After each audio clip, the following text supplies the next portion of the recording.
Fala galerinha do sexto ano! E aí, como é que vocês estão? De boa? Estamos hoje já na quinta semana do PET 3. Esse é o vídeo de explicação do texto, explicação do conteúdo, página 90. E vamos estar falando aí sobre o solo.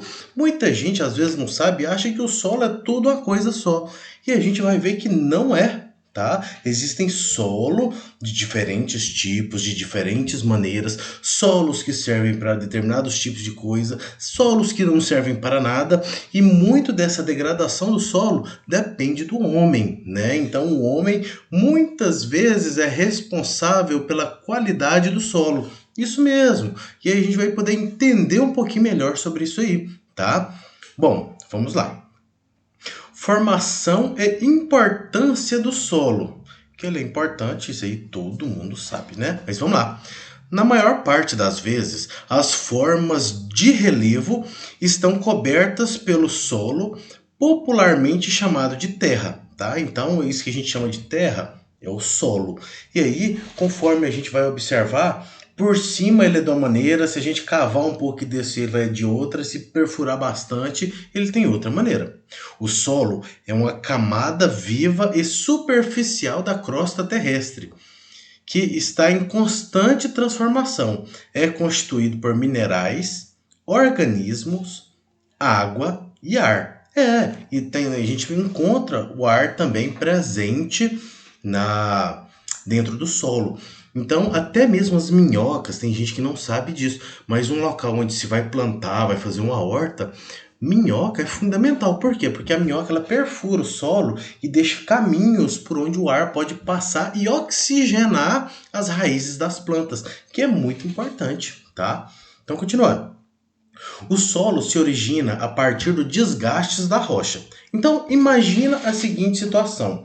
O solo nada mais é do que a pedra, só que na geografia a gente não chama pedra. Na geografia a gente chama de rocha. Tá? Então imagina a rocha que ela vai se quebrando com o tempo, com o passar de milhares de anos. E o que pode fazer essa rocha quebrar?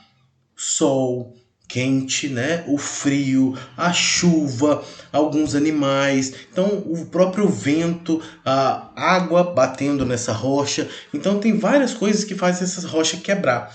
Essa parte da rocha quebrar, a gente fala de sedimentar. Então, sempre que vocês escutarem a palavra sedimentar, é o mesmo do que uma rocha quebrada. É uma rocha que está quebrando em pedacinhos menores, tá? E aí, quando ela quebra muito, ela se transforma no solo, tá? Ou na terra, que a gente chama aí, né?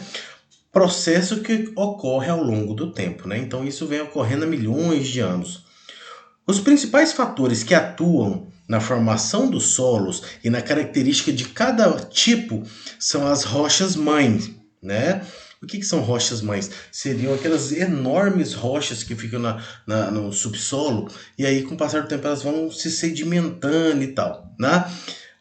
Então a rocha mãe, o clima, o relevo e os seres vivos. Vamos falar um pouquinho do clima.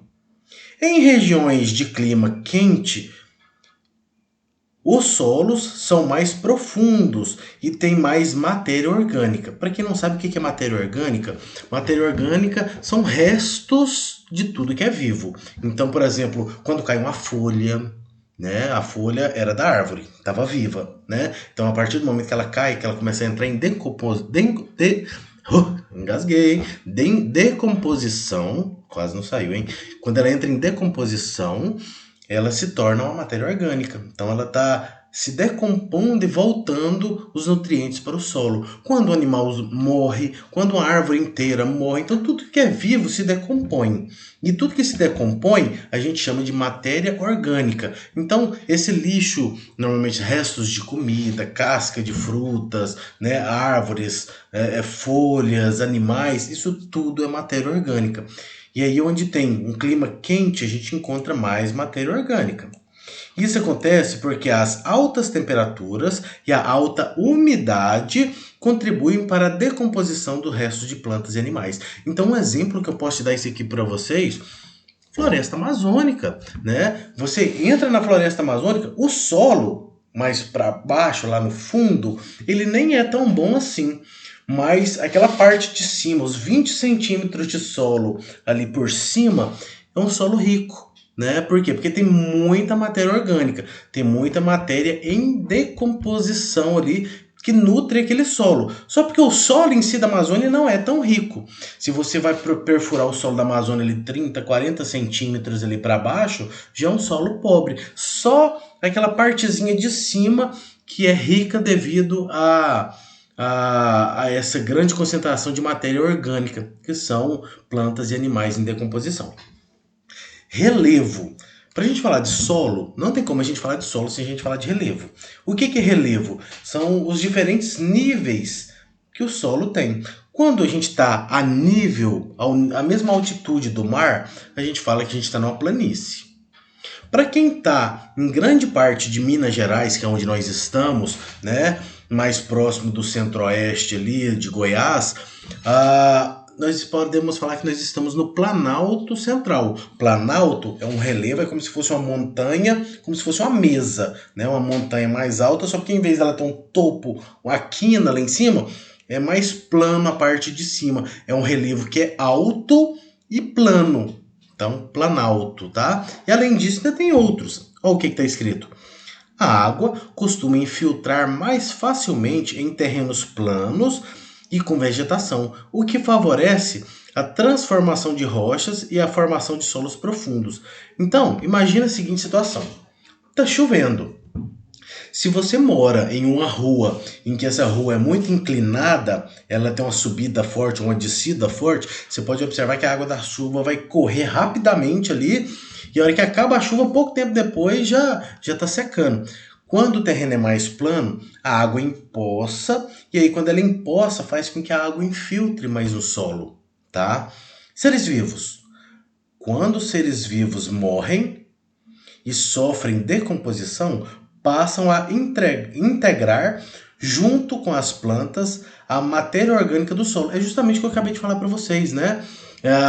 Todos os animais, e quando eu falo animais, eu estou incluindo o ser humano também, tá? Então, todos os seres vivos, quando eles morrem, né, e entram em decomposição, ele acaba nutrindo, adubando, né? A gente costuma falar muito de adubar, mas nutrindo o solo, tudo bem? Deixando ele mais rico em nutrientes, que fica bom para o plantio, tá bem? Ó, a importância do solo vai muito além da produção agrícola. Permite também o desenvolvimento de atividades humanas e é fundamental para o equilíbrio ambiental e a existência da vida na Terra. É um ambiente favorável para a germinação de sementes, o desenvolvimento de plantas e sustenta diversos tipos de vegetação.